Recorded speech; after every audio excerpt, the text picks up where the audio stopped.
அதாவது ஒரு அகல் விளக்குல சின்ன அகல் விளக்கு வாங்காம நல்லா பெரிய அகல் விளக்கா வாங்குங்க. நல்லெண்ணெய் ஊற்றிடுங்க.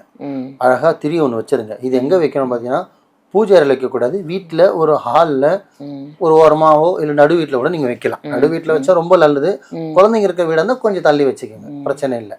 ஏன்னா நம்பிக்கை வச்சாலே போதும், விளக்கு எங்கே வச்சாலும் பிரச்சனை இல்லை.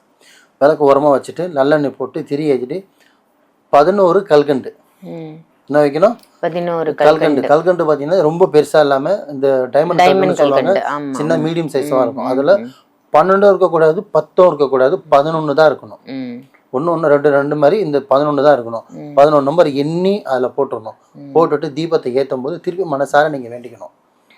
வேண்டிட்டு நீங்கள் நார்மலாக உட்காந்துட்டு ஒரு 2 நிமிஷம் உங்களுக்கு என்னென்ன தேவைகள் இருக்கோ அந்த விளக்கை பார்த்து, அந்த ஜோதியை பார்த்து, ஜோதினா விளக்குலேருந்து வர ஜோதி, அந்த ஜோதியை பார்த்துட்டு மனசார நீங்கள் ஒரு 2 நிமிஷம் தியானம் பண்ணுறீங்களோ இல்லை ப்ரேயர் பண்ணுறீங்களோ இல்லை வணங்குறீங்களோ ஏதோ மனசார வேண்டினது முடிச்சுட்டு அப்படியே எந்திரிச்சு உங்கள் ஒர்க்கை நீங்கள் பார்த்துக்கிட்டே இருங்க. கரெக்டாக அந்த விளக்கு 1லேருந்து 1.5 மணி நேரம், ஏன் 2 மணி நேரம் கூட எரியலாம். ஏன்னா பெரிய விளக்கு போட போகிறோம். ஒரு 7 மணிக்கு ஏற்றினா 9 மணி வரைக்கும் ஏற்றுட்டோம்.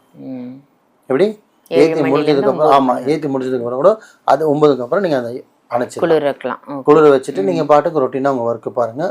அந்த விளக்கையும் அந்த எண்ணெய் என்ன பண்ணணும்னு கேட்டிங்கன்னா, நிறைய இதில் சொல்லியிருக்கேன். ஆற்றுல தீபம்னாலே இந்த 3 விஷயம் தான் நம்ம கரைக்கக்கூடிய இடம். ஒன்று கடல், இல்லைன்னா ஆறு, இல்லைன்னா குளம், இல்லை கோவில் குளத்துலையும் போடணும், தப்பு கிடையாது. இது வந்து பார்த்தீங்கன்னா, இது வந்து முழுக்க வந்து நம்ம நல்ல விஷயத்துக்காக பண்ணுற பரிகாரம்.